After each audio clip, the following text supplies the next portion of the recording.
Assalamualaikum warahmatullahi wabarakatuh. Waalaikumsalam. Innal hamdalillah nahmaduhu wa nasta'inuhu wa nastaghfiruh wa na'udzu billahi min shururi anfusina wa sayyiati a'malina. Man yahdihillahu fala mudilla lahu wa man yudlil fala hadiya lahu. Asyhadu an la ilaha illallah wahdahu la syarika lahu wa asyhadu anna Muhammadan abduhu wa rasuluh la nabiyya wa la rasula ba'dahu. Allahumma salli wa sallim wa barik ala Muhammad. Qala Allah ta'ala fil Qur'anil Karim, a'udzu billahi minasy syaithanir rajim. Ya ayyuhalladzina amanu taqullaha haqqa tuqatih wa la tamutunna illa wa antum muslimun. Amma ba'du. Fa inna asdaqal hadithi kitabullah wa khairal hadi hadi Muhammad sallallahu alaihi wasallam wa syarrul umuri muhdatsatuha fa inna kulla muhdatsatin bid'ah wa kulla bid'atin dhalalah. Amma ba'du.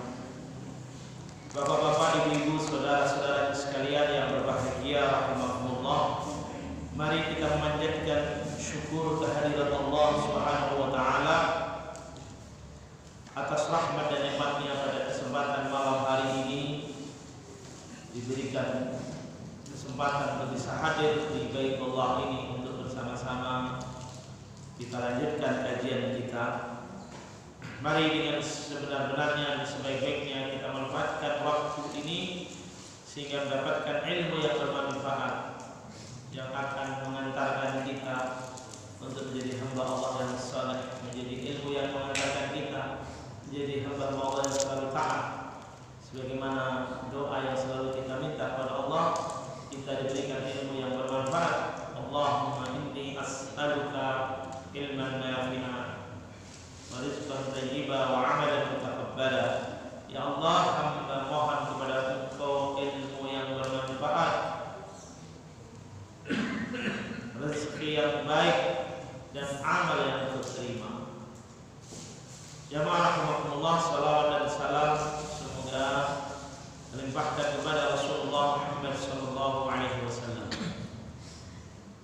Perjalanan manusia setelah menuju kepada Allah di dalam kematian, manusia akan mempertanggungjawabkan amalannya.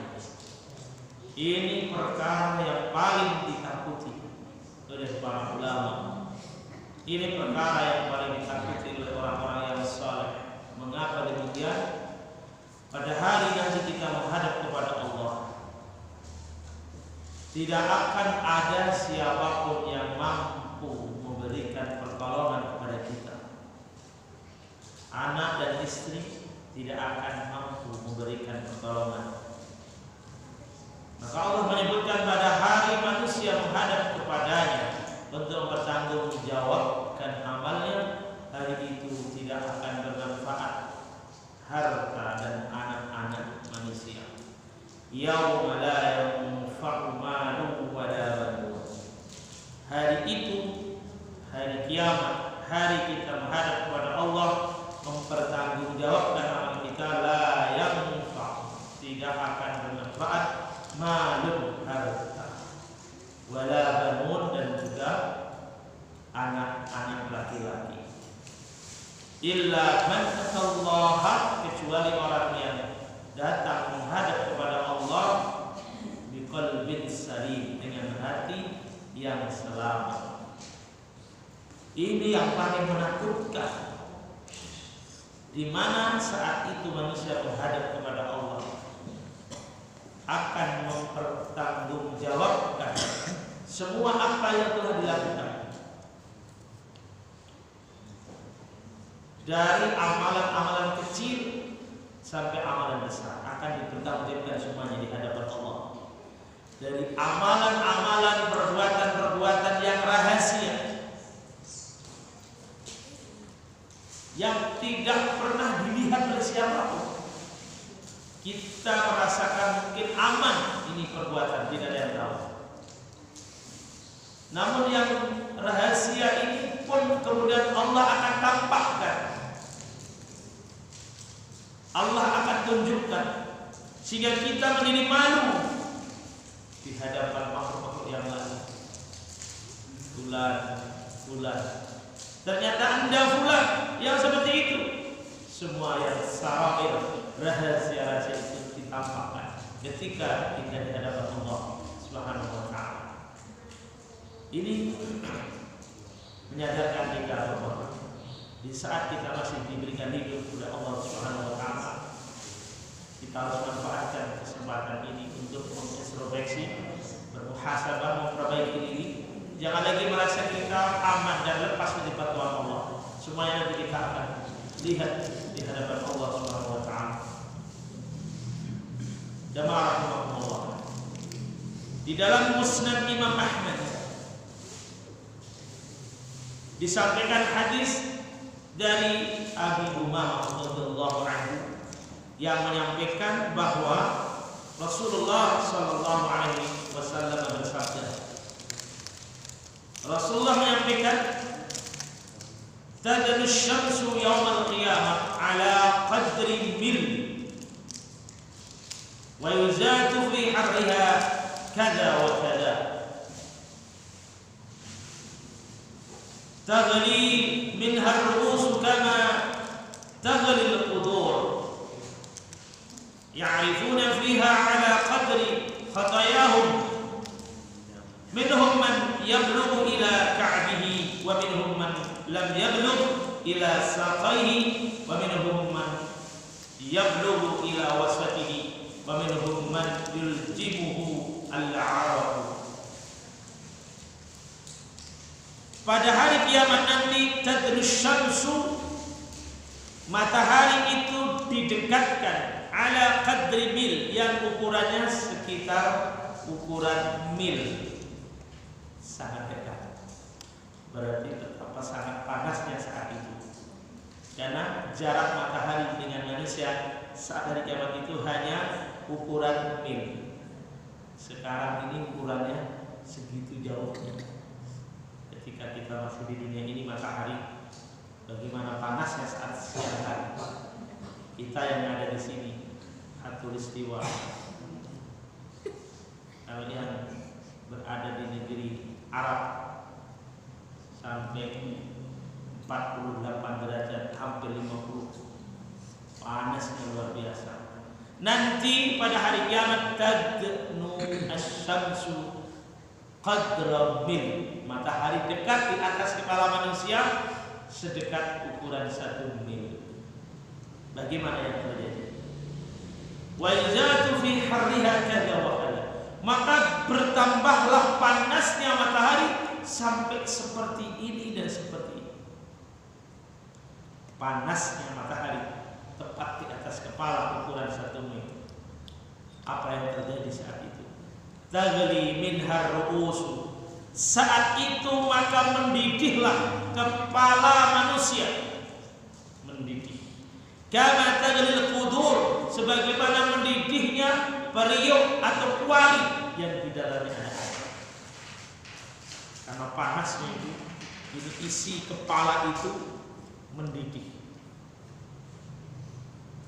Bayangkan coba ketika air mendidih, air panas di atas api yang menyala-nyala itu bersuara, gemurucuknya air yang mendidih karena panasnya.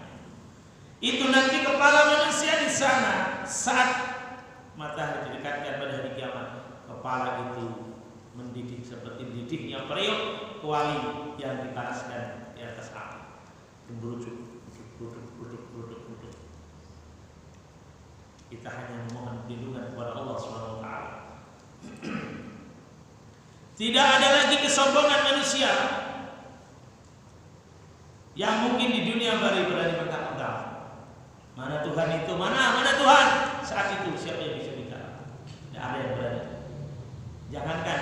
Jangankan hari itu, ketika Israel datang pun dia tidak bisa memberikan permohonan mundur barang 1 detik 2 detik, tidak bisa sama sekali.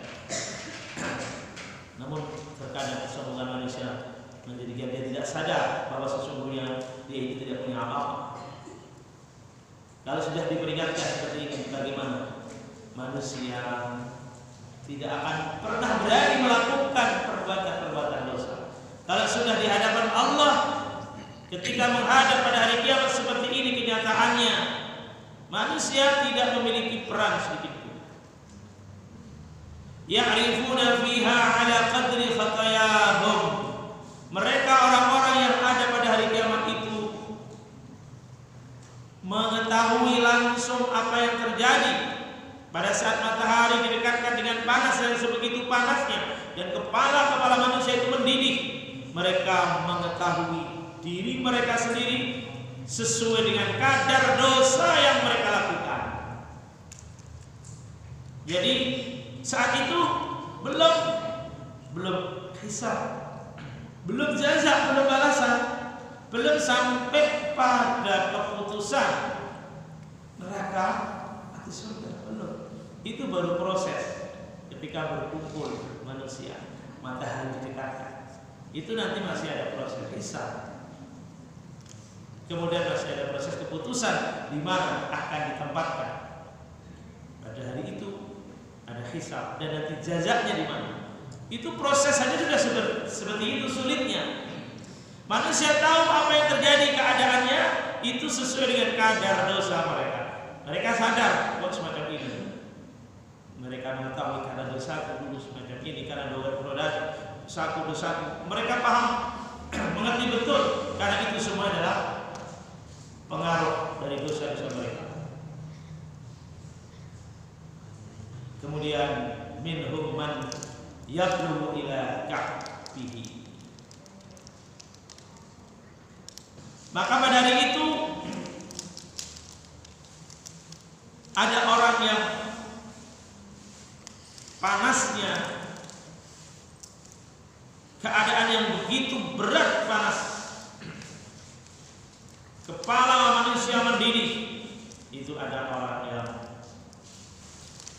keringatnya itu mengalir sampai setinggi mata kaki.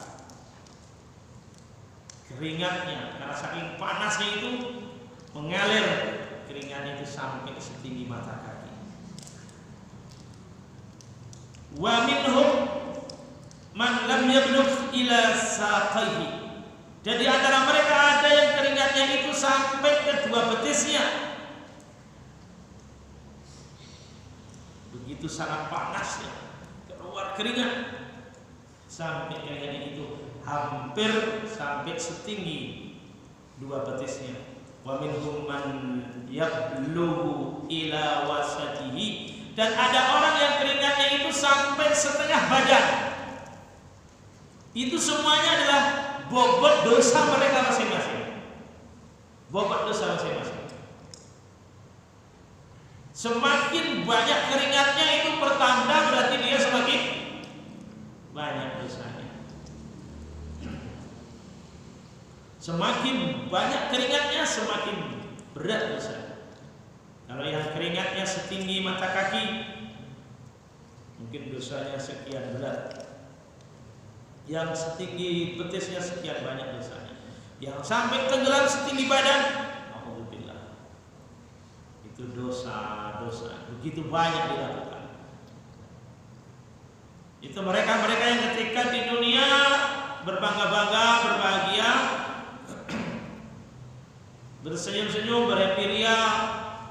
Di saat kita sedang menahan lapar, puasa, mereka bermain-main di kafe, main judi, makan, tambah lagi main perempuan. Itu yang sampai tenggelam itu keringatnya seperti itu. Mereka mengejek orang-orang yang beriman. Lalu melihat orang-orang yang soleh-solehah itu dibenci, dicaci, dimaki-maki. Orang lain mengamalkan sunnah dimusuhi. Lalu melihat wanita-wanita solehah yang memakai kerudung, memakai jilbab, dibenci, dimusuhi. Tapi mereka yang membencinya, dan selama di dunia mereka mengumbar auratnya, itu yang terjadi. Mereka kepanasan saat dikumpulkan. pada hari kiamat sampai keringatnya setinggi badan. Maka saat ini yang kita rasakan di dunia itu ad-dunya sijnul mu'min wa jannatul kafir. Dunia hari ini yang kita rasakan itu sebagai penjara bagi orang-orang yang beriman. Kenapa? Sebagai penjara kita rasakan ketika mereka-mereka yang begitu mudah, begitu santai melakukan dosa-dosanya, mengumbar nafsunya, mengumbar kemauannya, bebas. Tapi kita harus menekan diri, menjaga betul diri kita melakukan perbuatan-perbuatan yang salah, perbuatan-perbuatan dosa. Sebab dari apa yang kita ucapkan dan kita perbuat itu terus dicatat dan akan dibalas. Hal jazaa'ul ihsan illal ihsan. Perbuatan yang baik akan dibalas kebaikan. Hal jazaa'ul ihsan illal ihsan. Perbuatan yang baik akan dibalas yang baik. Dan mereka-mereka yang melakukan keburukan, kemaksiatan, dosa, mereka akan merasakan itu.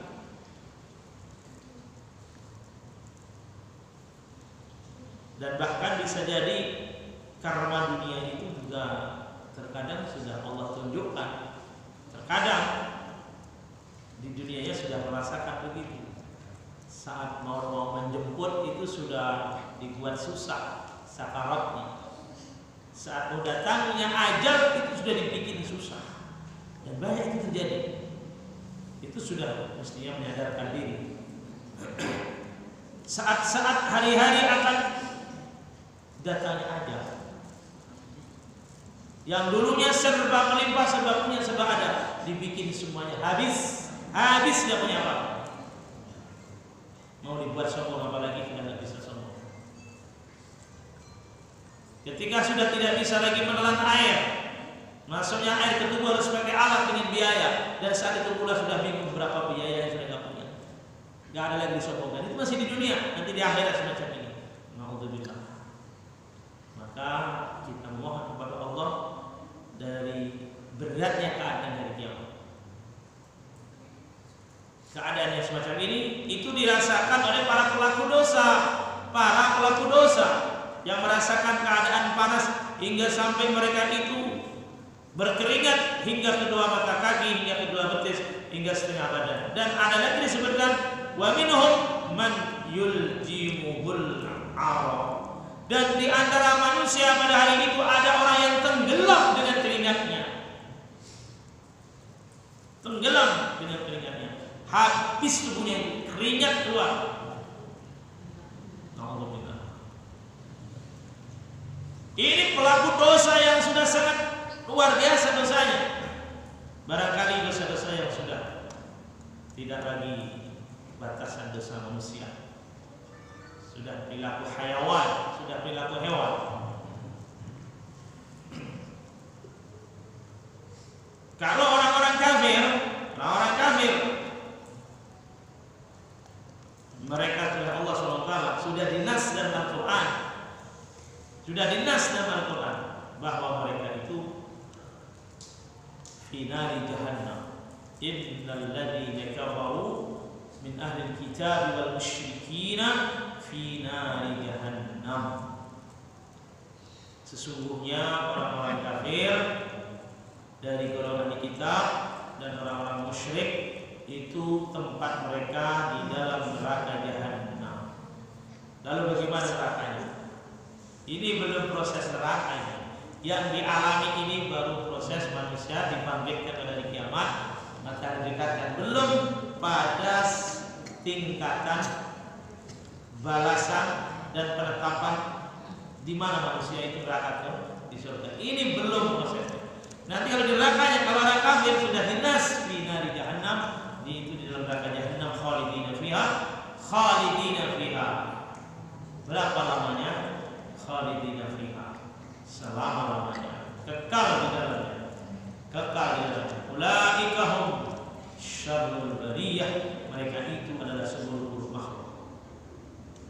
Di akhirat syarul bariyah. Walaupun di dunia mungkin menyandang banyak gelar, menyandang banyak sanjungan, kehormatan, pergi kemanapun, urusan apapun dikawal, kemanapun sudah ada yang ngatur. Datang semua hormat tunduk, mengangkat tangan, macam-macam semua hormatnya. Tapi ketika di akhirat kalau orang kafir tidak akan dapat jatah baiknya. Nah maka ketika di dunia orang-orang kafir dapat enak di dunia. Kalau dunia sijnul mu'min, dunia ini penjara bagi orang yang beriman. Tetapi wa jannatul kafir, itu surganya orang kafir. Mereka melakukan apapun di dunia bebas. Tidak ada kata haram buat mereka. Maka tidak boleh kita ini enak ya jadi orang kafir. Ini itu boleh, ini itu boleh. Itu memang dunia saja mereka dapat. Surganya mereka hanya ini saja di dunia. Jannatul kafir itu surganya mereka. Tetapi nanti di akhirat tidak akan dapat jannah. Sedangkan orang yang beriman sekarang sijnun, sekarang di penjara, tapi insya Allah nanti di sana di akhirat nanti menghadap kepada Allah kita akan dapat jannah. Maka kita mohon kepada Allah, Allahumma inni as'alukal jannah, Allahumma ajirni minan nar. Ini salah satu doa yang dipanjatkan oleh Rasulullah yang diajarkan untuk kita baca setiap ba'da sholat, termasuk dalam zikir dan doa setelah sholat. Allahumma inni as'alukal jannah, Allahumma ajirni minan nar. Itu dibaca 7 kali setiap zikir ba'da sholat. Dalam rangkaian zikir yang ada itu ada istighfar 3 kali, ada Allahumma salam, kemudian ayat kursi, kemudian ada 30 Farad Anas, tasbih 33, tahmid 33 dan takbir 33. Di antaranya itu Allahumma inni as'alukal jannah, Allahumma ajirni nar. Itu dibaca khusus ba'da salat maghrib. Khusus ba'da salat maghrib. Khusus ba'da salat maghrib. Allahumma inni as'alukal jannah, Allahumma ajirni minan nar. Itu yang dibaca. Kalau ba'da salat subuh itu Rasulullah membaca Allahumma ajirni minan nar.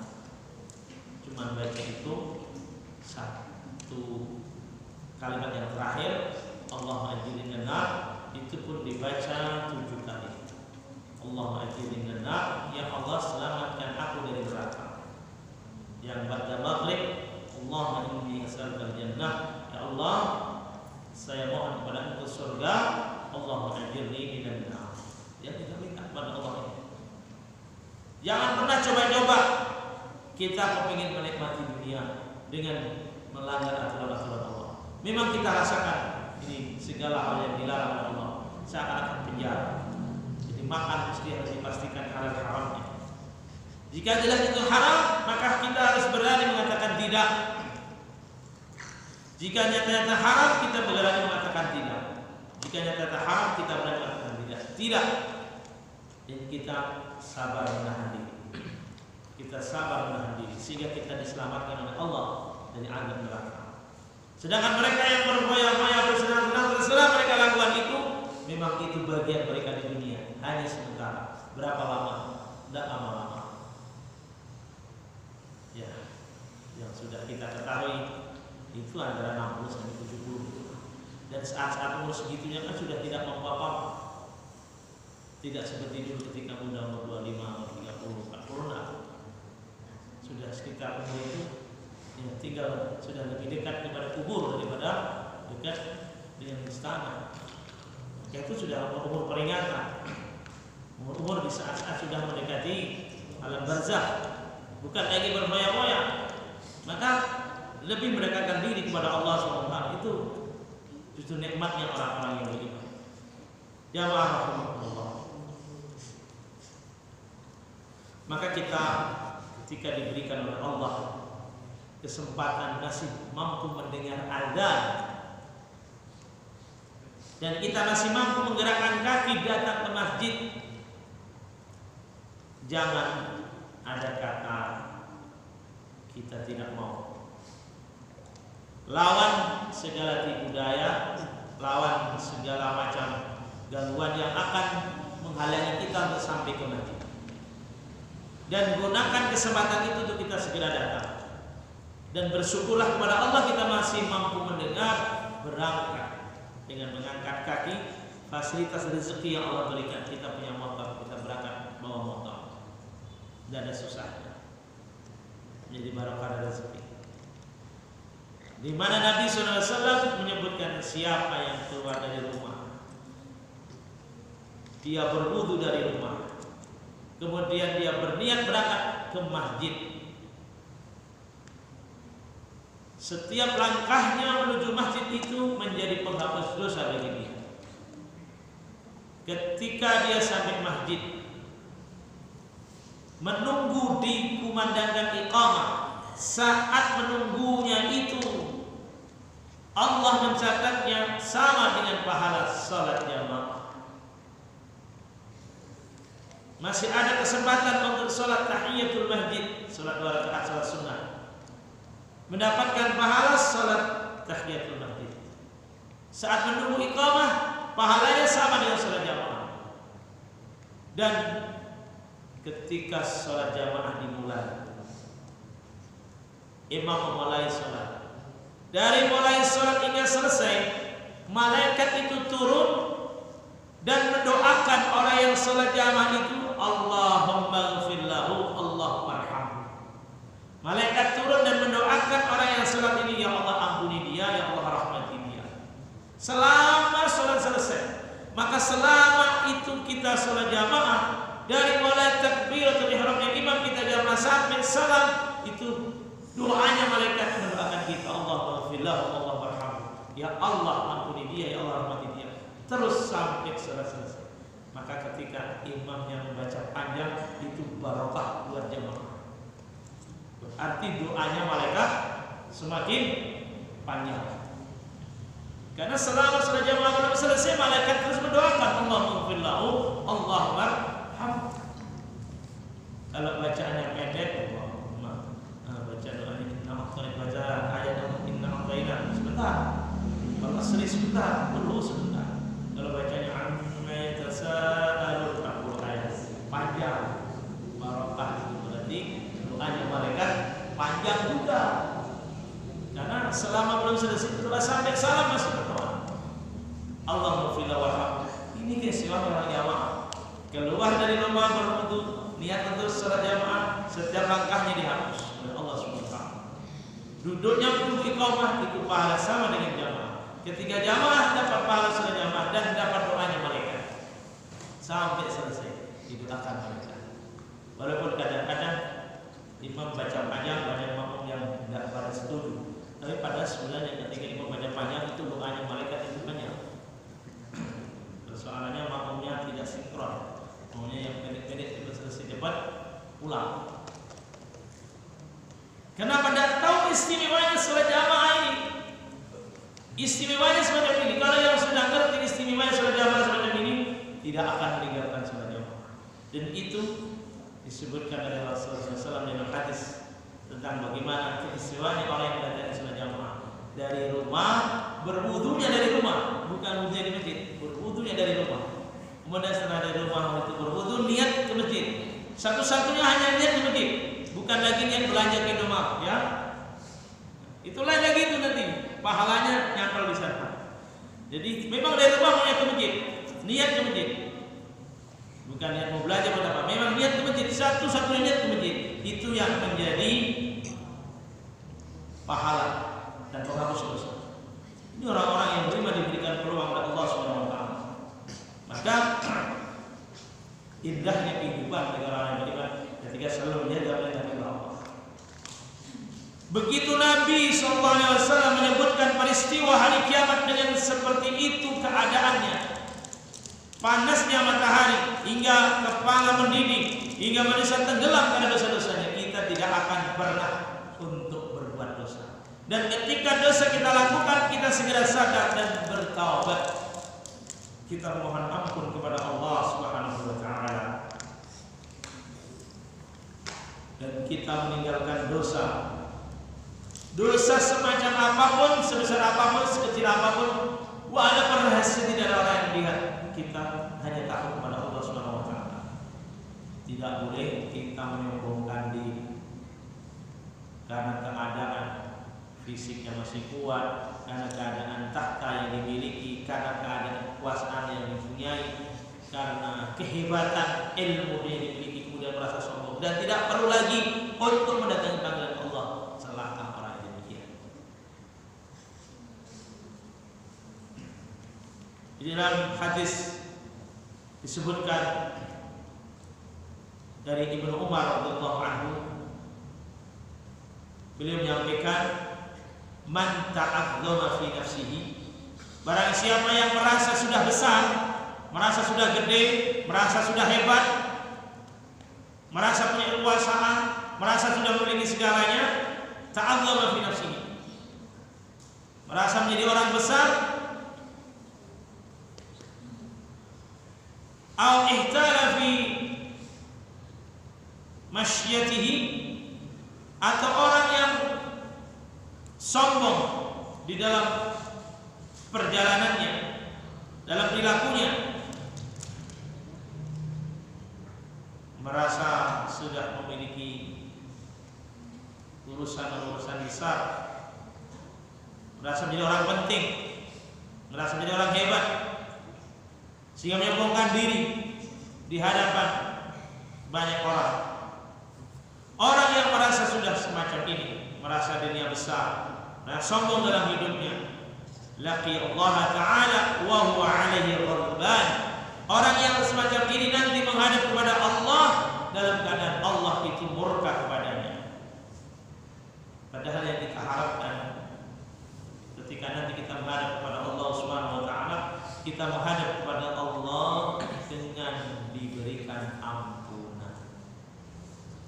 Kita menghadap kepada Allah dengan diberikan ampunan.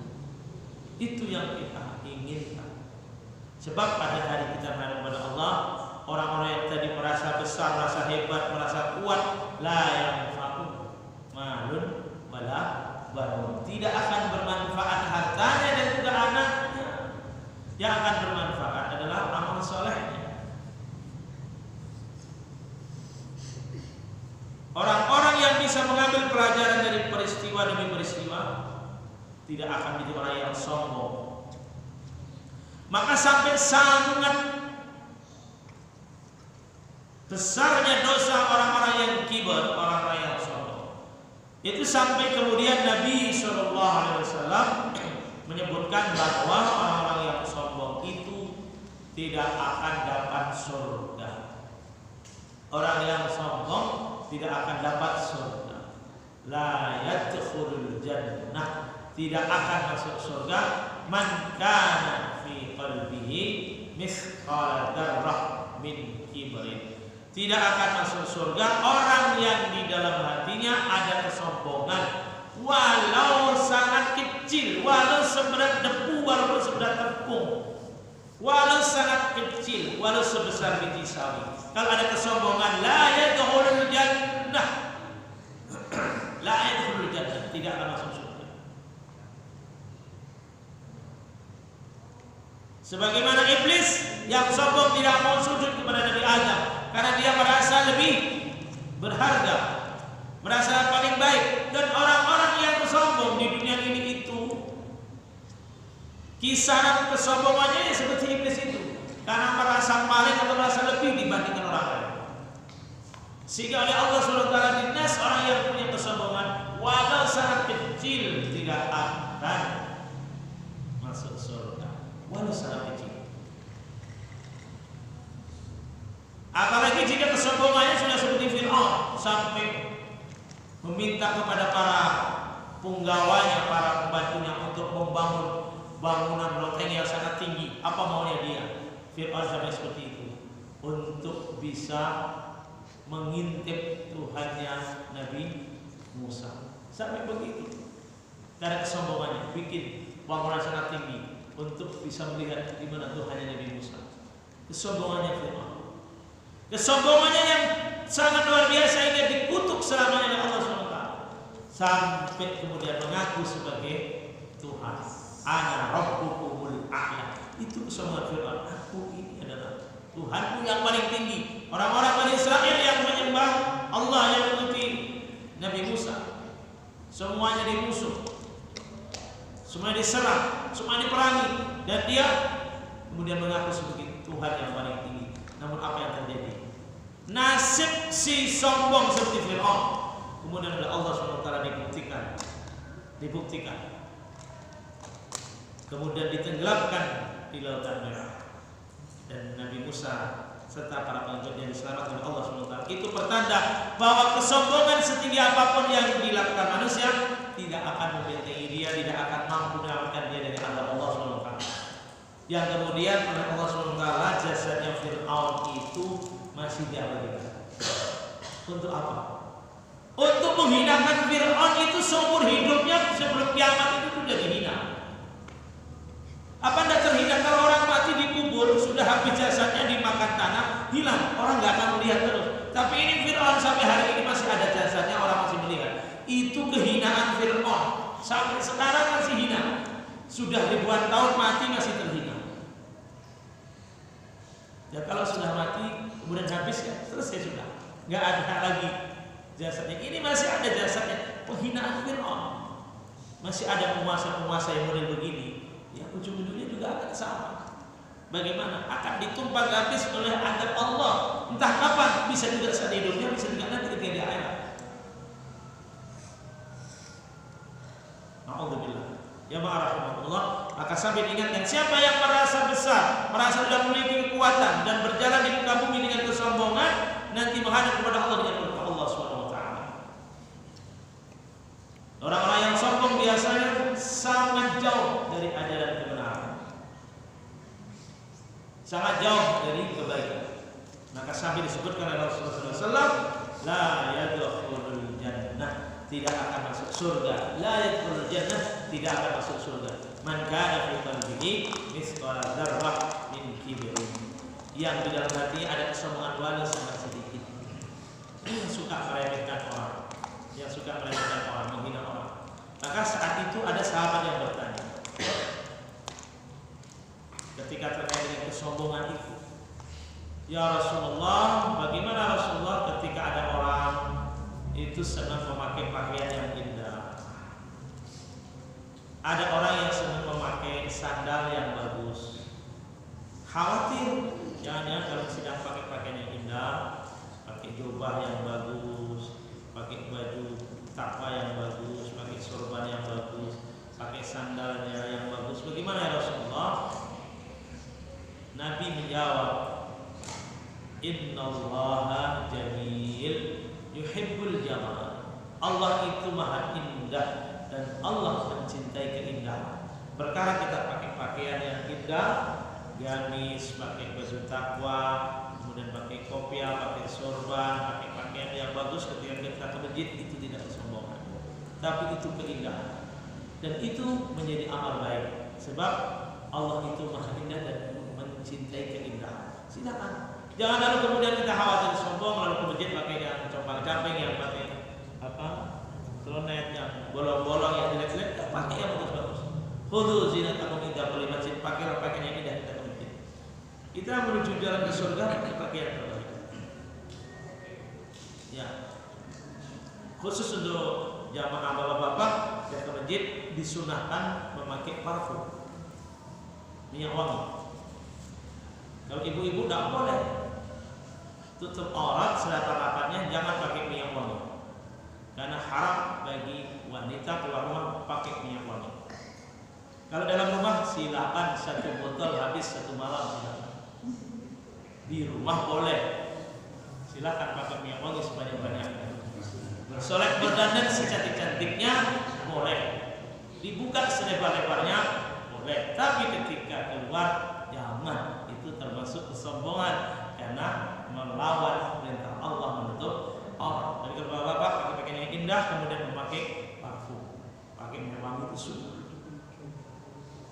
Kalau keluar masjid pakai pakaian yang indah, itu bukan kesombongan. Sampai ditanyakan kepada Rasulullah, khawatir, karena khawatir bikin itu dianggap sebuah kesombongan. Kemudian Nabi menyebutkan al-kibru, kesombongan itu adalah batarul haqq, menolak kebenaran, wa ghamdun nas, dan meremehkan manusia.